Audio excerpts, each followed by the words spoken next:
American Ninja Warrior fans, we are getting down to the nitty-gritty with our very last set of qualifiers coming to you straight from Philly right here on AfterBuzz TV, so stick around. You're tuning into the destination for TV superfan discussion, AfterBuzz TV. And now, let the buzz begin.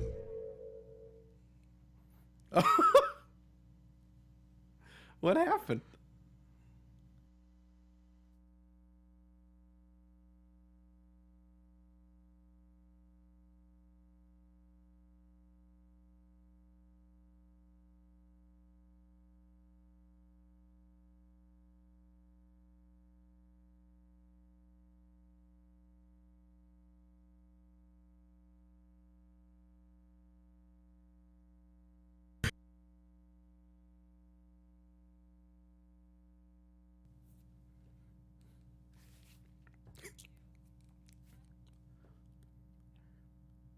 American Ninja Warrior fans, we are getting down to the nitty-gritty with our very last set of qualifiers coming to you straight from Philly right here on AfterBuzz TV, so stick around because you're not going to want to miss it.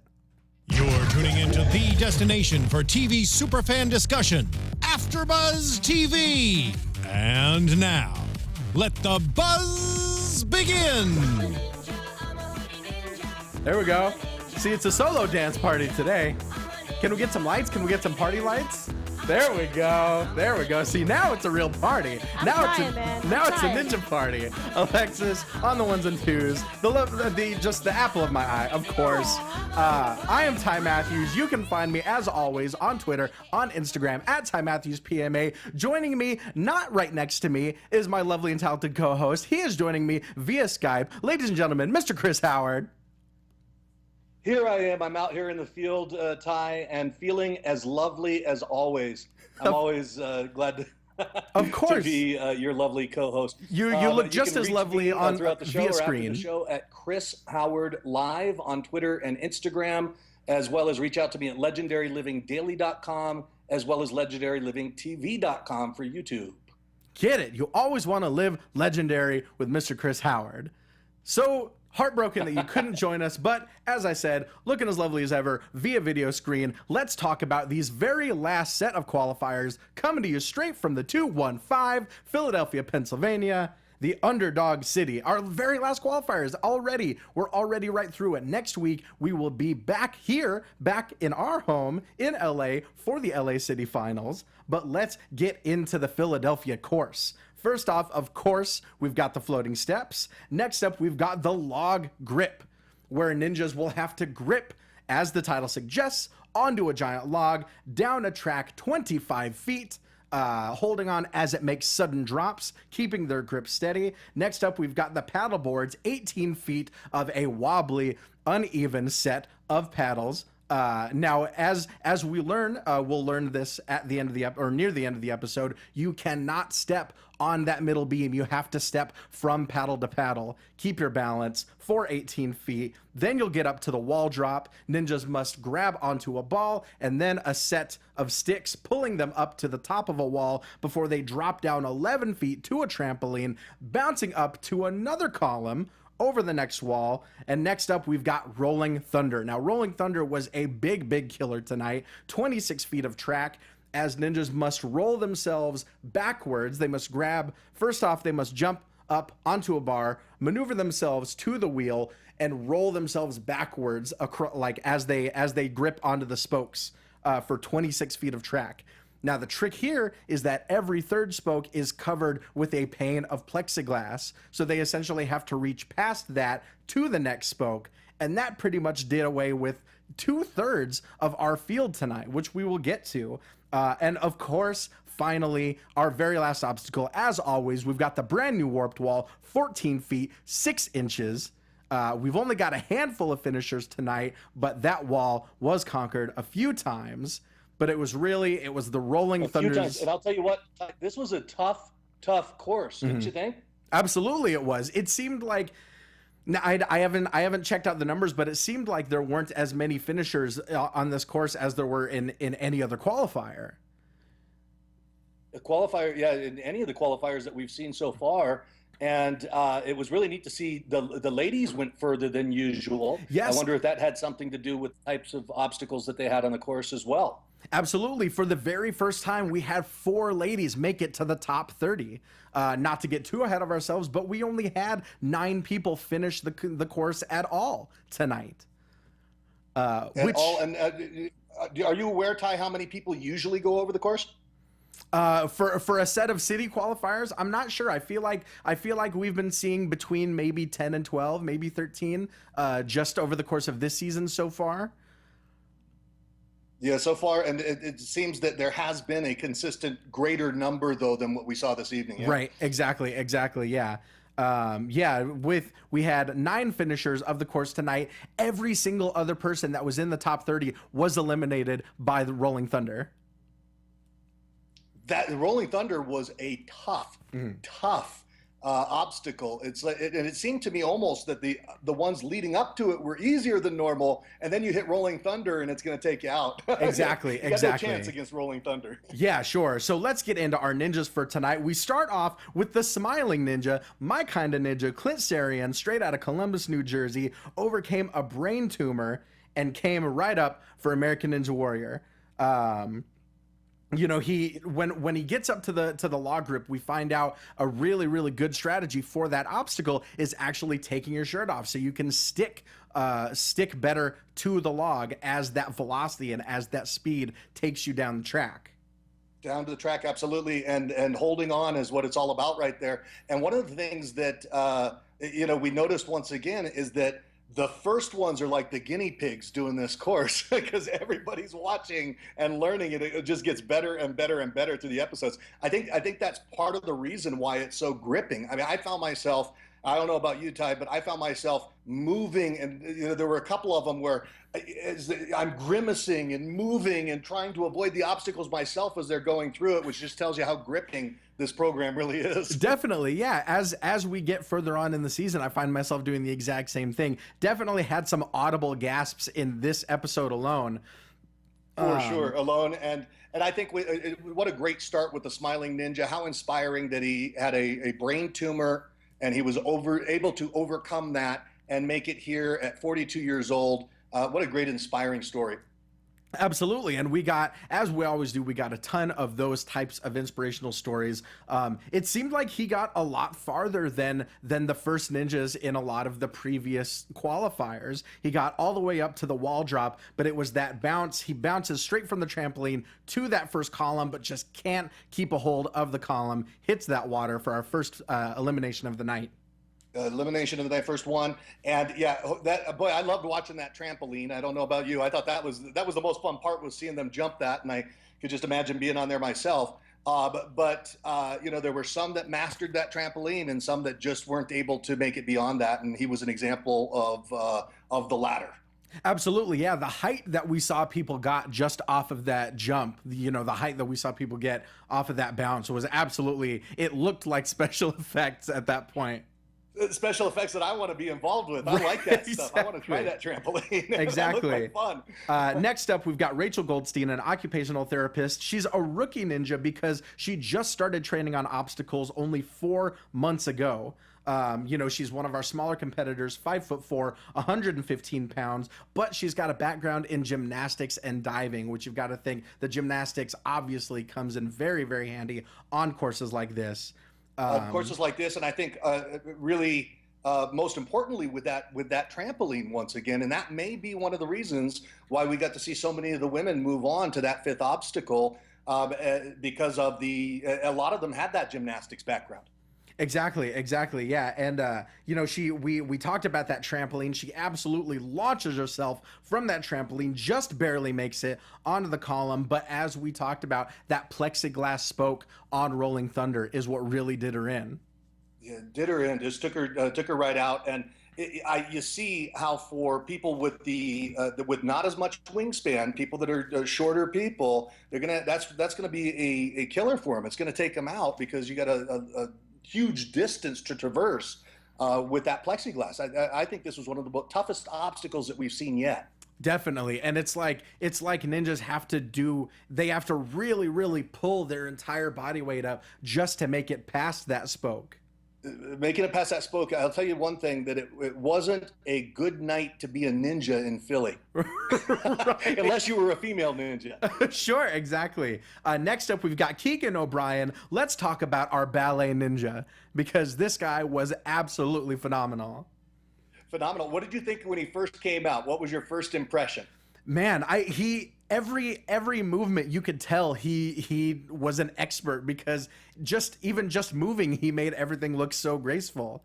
Yeah, graceful he was, for sure. I mean, right from the takeoff at the very get-go, it looked like he was leaping with joyfully from obstacle to obstacle. Right, exactly. They call him Baryshnikov with biceps, because not only is he a ballet dancer, he's a bodybuilder as well. And I love his approach to it. He says that he's building a sculpture. That's how he looks at how he forms his body.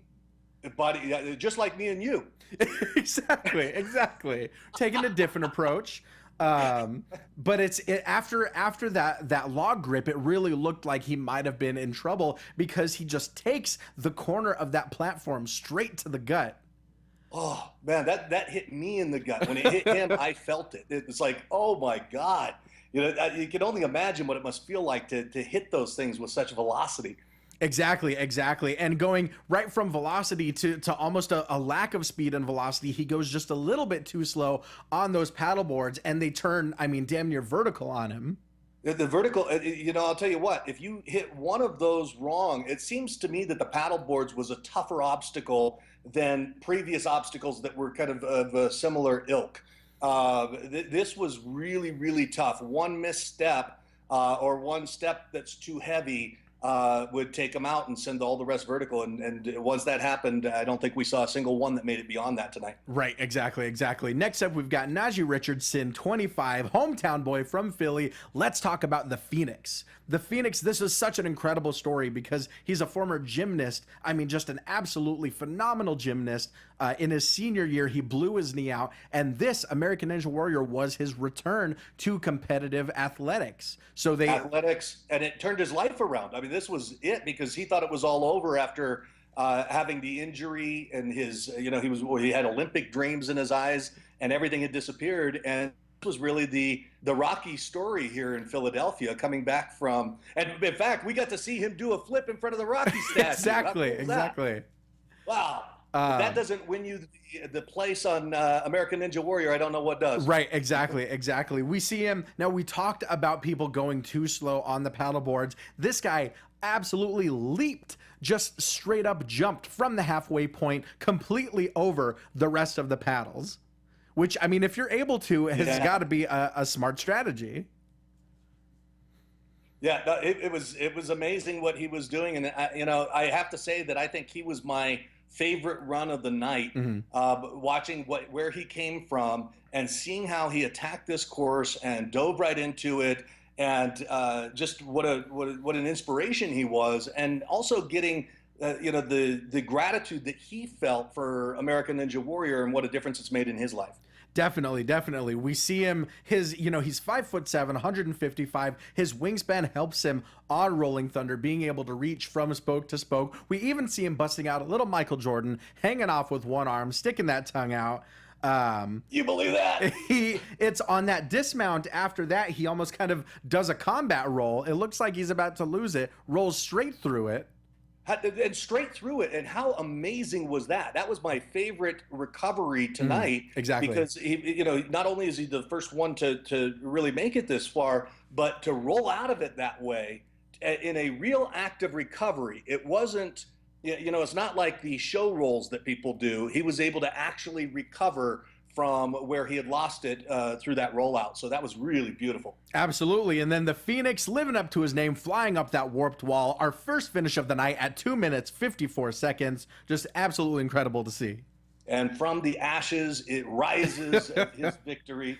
It was an amazing flight. Exactly. Now, going straight from gymnastics to boomerang throwing, let's talk about Logan Broadband, 28 years old. This guy is the #1 boomerang thrower in the U.S., and I definitely didn't know that this was a thing. The boomerang, yeah, absolutely. Boomerang throwing is a thing. Have you ever thrown a boomerang? I have not, especially not in a competitive scenario. Yeah, it's tough, and to get it to come back is even tougher. Yeah, then and you got to keep it from hitting you in the head. exactly, But, and he's talking about these things boomerang going should be a legit ninja tool. exactly. He's talking about these things going 80 miles an hour. They use them. I mean, and it speeds like 80 miles an hour. It's those speeds that are necessary in hunting in the outback in Australia.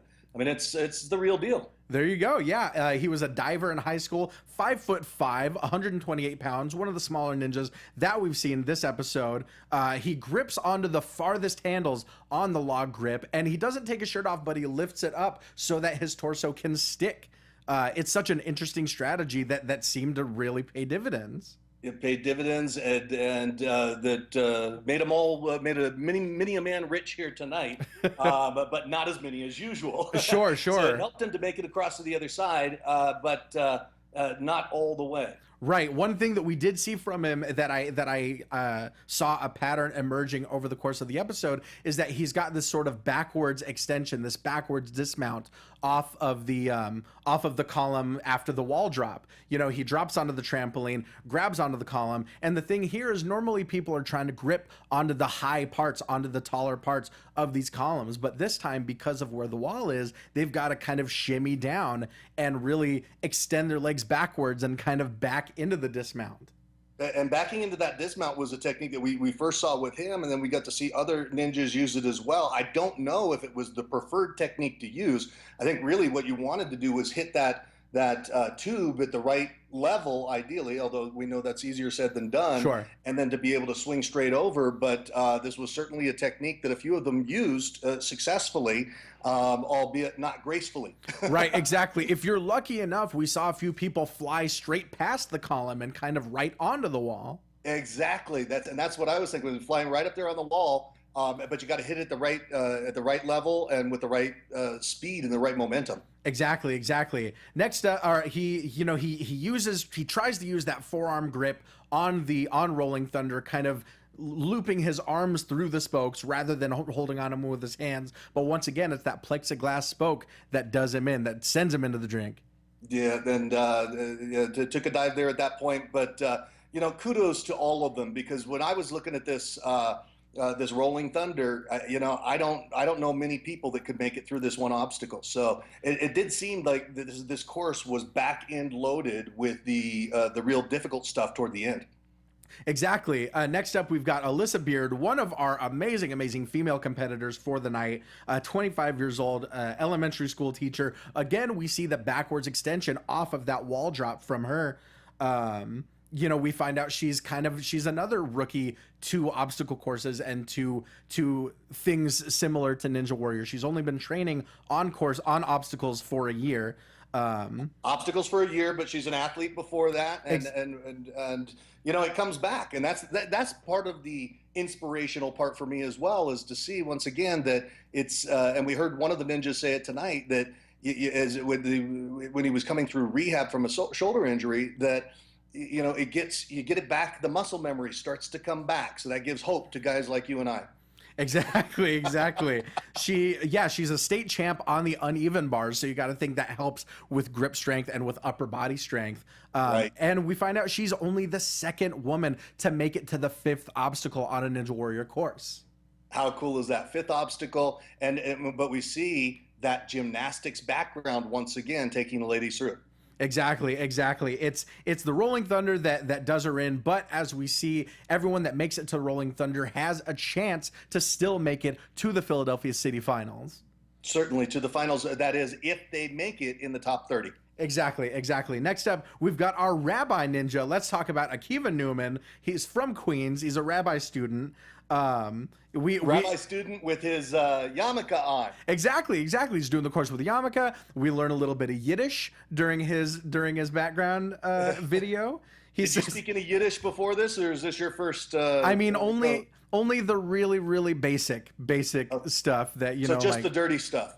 Only stuff that I've learned from Mel Brooks movies.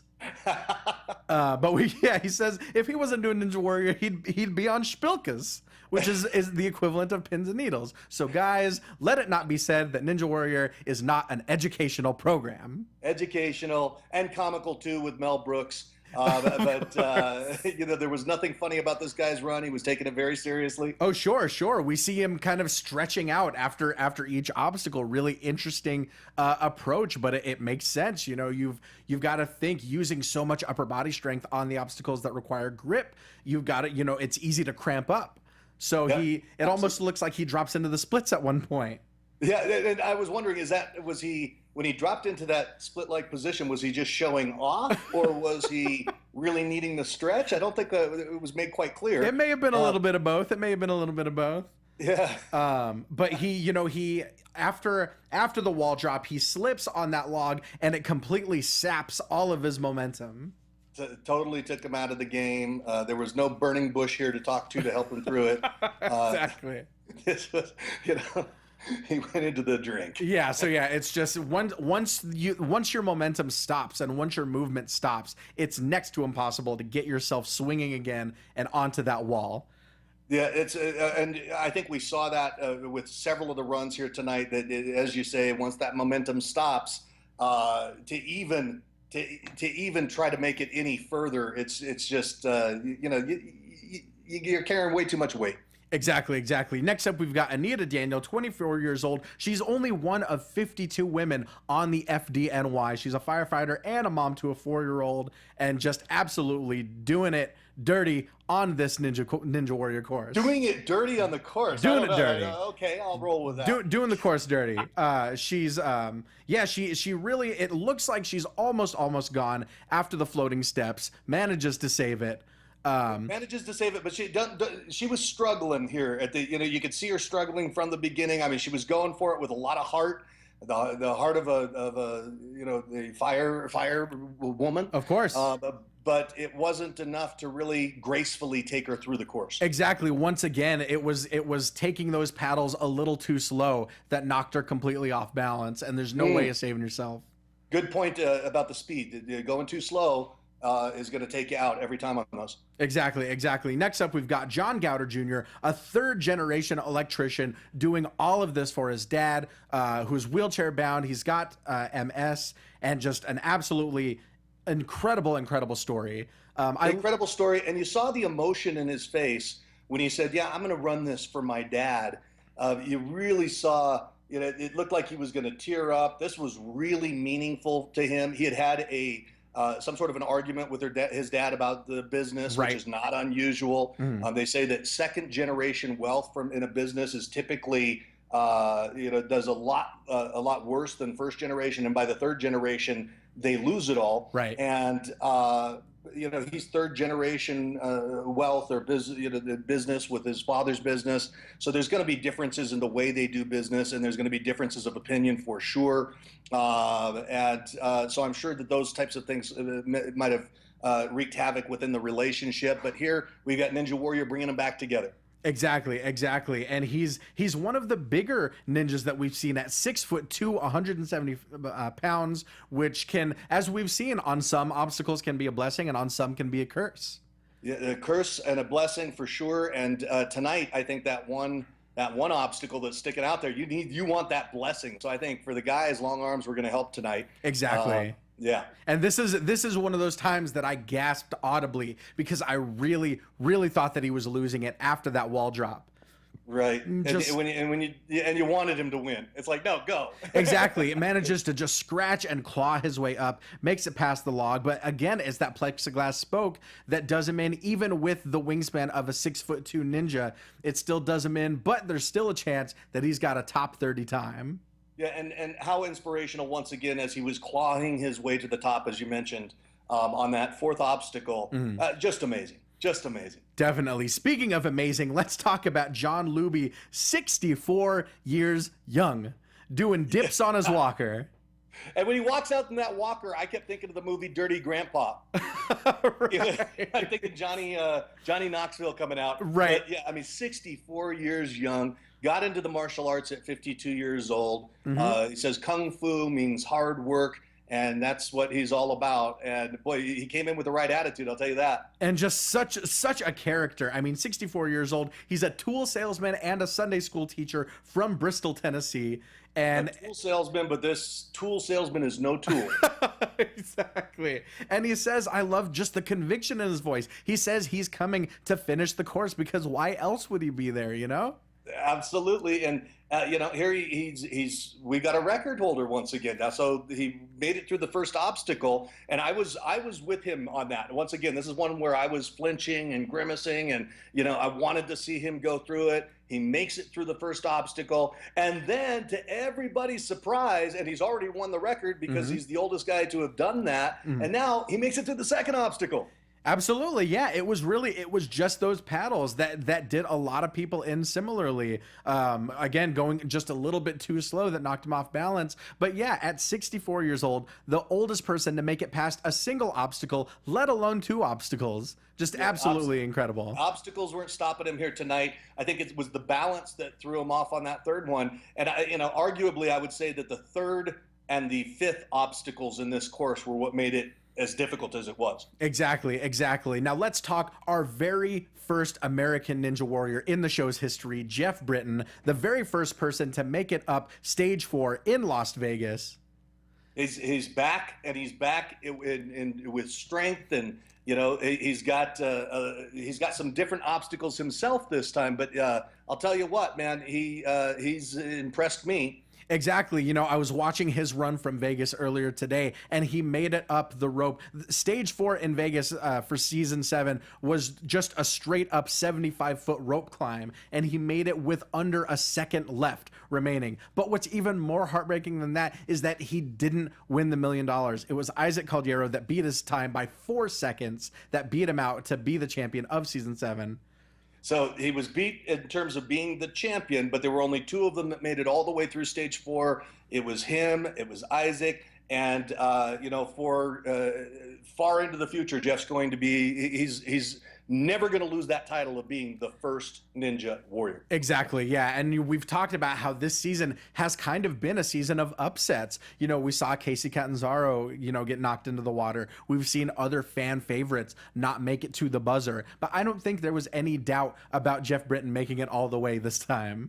Yeah, although I'll tell you what, even though there was no doubt, he did look like he was struggling on a couple of these here. Sure. After that wall drop, stumbled a little bit. On Rolling Thunder, kind of had to do like a sideways dismount that looked very, very awkward. It did look awkward, and at the end in the interview with Christine, he said that it was the toughest qualifier that he's ever been on. Exactly. But make it he does. He makes it up the warped wall in 3 minutes, 33 seconds for his 7th straight buzzer. 7th straight buzzer. I mean, you imagine. I mean, like, we see that even somebody, like you just mentioned, that Casey had not made it through, and we were really rooting for her, and there were other greats that we've seen fall. So we know it can happen to anyone, and here's this guy, he makes 7 straight buzzers. Right, exactly. Insane. Next up, we've got Jessie Flex Lebrecht. Flex Lebrecht has got to be one of my favorite ninja names of the whole season thus far. Flex Lebrecht. I mean, she comes from Massachusetts, and she's a full-time nanny. Yeah, she's a caregiver for Emmeline, who has a cerebral palsy. She can't speak or use her limbs, so you got to think it's a full-time job. But it's one of those stories that you can't watch it with a dry eye. Yeah, so you were crying. Of course. Absolutely. The smiles on both of their faces. Yeah, definitely. Yeah, no, but smiles on their faces, there absolutely were as we were watching, and the interaction between the two of them. And that's what impressed me most about the young girl, Emmeline, that she had this huge smile, and she was always laughing, and she couldn't even speak. Right. She was communicating through the computer, but just this huge smile and this laughter. And I think this probably took it for the most heart-touching moment of tonight. Absolutely. Now going to Flex Lebrecht's course on the ninja course, her run on the ninja course. She's 5'7". She's the tallest woman of the night, but a straight up incredible athlete. She holds 11 track and field records at the University of Maine. She's a sprinter. She's a high jumper. So a lot of these obstacles just absolutely looked effortless. Yeah, well, I mean, she monstered her way through there, and she got stuck, though, at one point, and it was in the middle, once again, of Rolling Thunder. Exactly. She was hanging on one arm and just kind of twisting almost helplessly, just turning around. I didn't think she'd be able to recover from that. Recover, and she did her best to recover from it. She did her best to recover. But it just looks so frustrating to be stuck there in the middle. Exactly. And she starts bringing her legs up, but we're reminded that you cannot use your legs on Rolling Thunder. So eventually her grip gives out. She hits the water, but once again has a chance to make it to the top 30, depending on how the rest of the night pans out. Absolutely. And it panned out well. We had some great competitors after this. Exactly. Speaking of great competitors, we got the Giant up next, John Alexis Jr. This guy is 6'6", 193 pounds. Wow. And 6'6", 193 pounds. He ripped through this course. Exactly. Sometimes you think that the bigger contestants, the bigger ninjas, might have a little bit harder of a time. Their size might be a little bit cumbersome. But this guy put up the fastest time in Orlando as a rookie last year. So just absolutely flying through this course this year. Yeah, flying through the course, and you got to wonder, we make these assumptions that because of somebody's body type, it should be easier or harder or whatever, and then you get somebody like John Alexis that comes in and just shatters everything that we thought before, because he literally flies through every obstacle that he hits, and with speed. I mean, here he came in with a time of 1:51 this evening. Yeah, really, the only time we saw him struggle was at the very, very top of the warped wall. Yeah, very true. Yeah. I mean, otherwise, it was flawless. Definitely. Absolutely flawless run. So he will definitely be going on to the Philly City Finals, as you said, with a time of 1:51. Let's talk about Ryan Stratis, who is a Ninja Warrior who has competed in all 8 seasons up till this point. All 8 seasons. Now, he was coming back from an injury this time. Exactly. And had hurt his shoulder, and he was struggling. And they looked back at his run in Vegas previously. He had fallen on the salmon ladder, and he said that he believed that his loss on the salmon ladder had to do with this shoulder injury. Exactly. Yeah, and we see him kind of favoring that over the course of this run. After the wall jump, or after the wall drop, he manages to get low on that log as he should. Again, favoring that shoulder, but he fights through. He absolutely just struggles all the way through Rolling Thunder, but makes it through. Yeah, and I think he felt he felt the pain on the run. I'm surprised that he did it like he did. I loved it through Rolling Thunder with the L arms. He kept his arms in an L, which saved the shoulder. Right. But I think that shoulder took a beating here tonight. It definitely did, but he'll have time to recover. He makes it up the warped wall, finishes with a time of 4 minutes, 29 seconds. He'll be going on to the Philly City Finals, so hopefully it's all better by then. Yeah, absolutely. Next Great up, competitor. yeah, we've got kind of a team of ninjas. First up, we've got Greg Smith, who calls himself the Scarred Ninja, was diagnosed with testicular cancer at 21 years old just a couple years ago, managed to get through it, persevere, and find out that he's completely cancer-free. So why not? Why not become a ninja after that? Yeah. I mean, if you could come back from that, that's like everybody's worst nightmare, at least men. And here he comes back. He's like, shoot, what's left? Become a ninja. Exactly. Slips up, manages to lose it on the paddles, but his best friend, Anthony DeFranco, 22 years old, a track star at Rider University, as well as a pole vaulter, just absolutely amazing run as well. Beautiful run. Amazing run. Did a great job.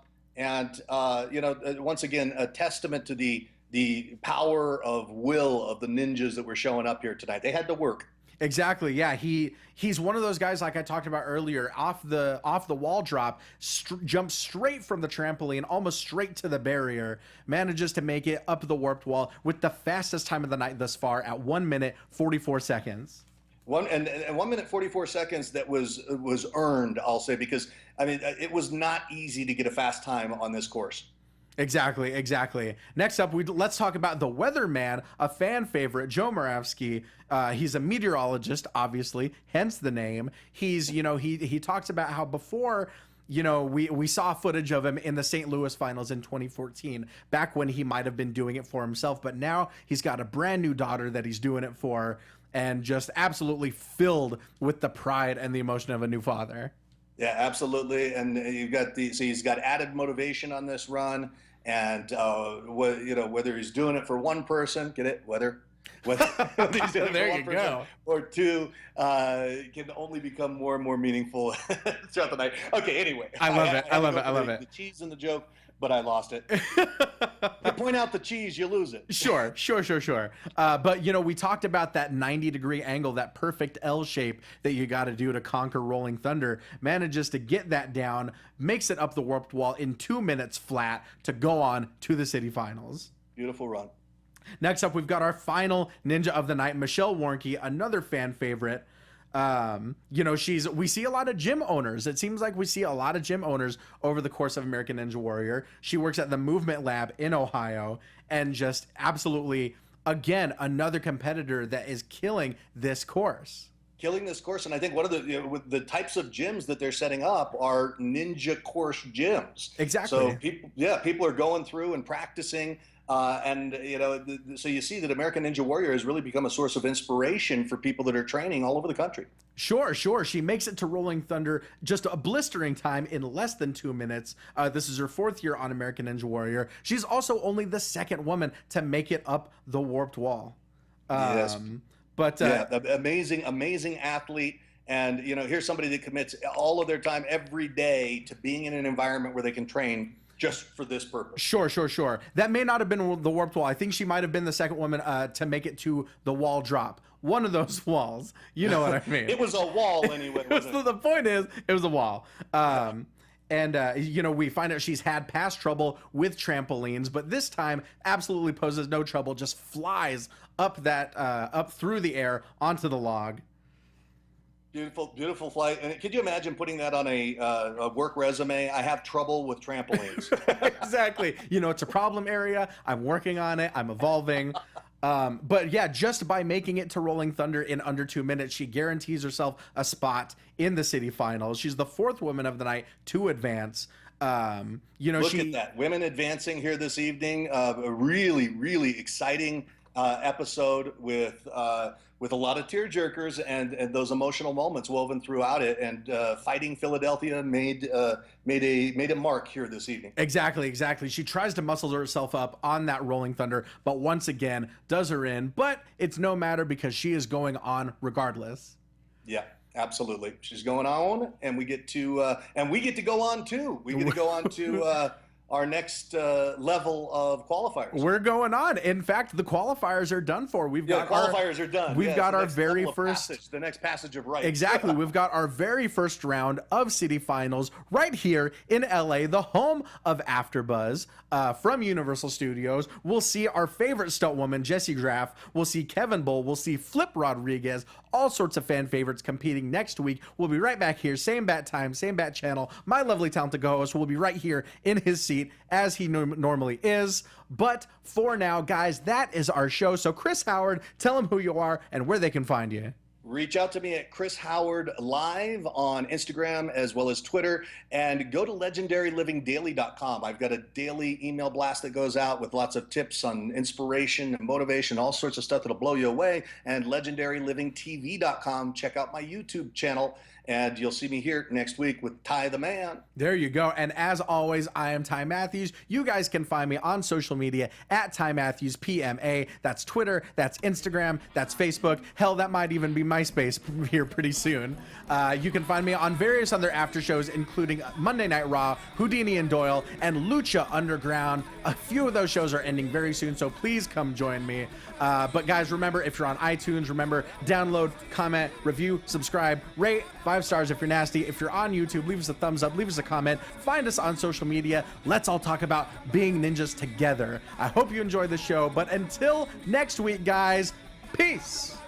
From executive producers Maria Menounos, Kevin Undergaro, Phil Svitek, and the entire AfterBuzz TV staff, we would like to thank you for listening to the AfterBuzz TV network. To watch or listen to other after shows and post comments or questions, be sure to visit AfterBuzzTV.com. I'm Sir Richard Wentworth, and this has been a presentation of AfterBuzz TV. Buzz you later. The views expressed herein are those of the hosts only and do not necessarily reflect the views of AfterBuzz TV or its owners or principals.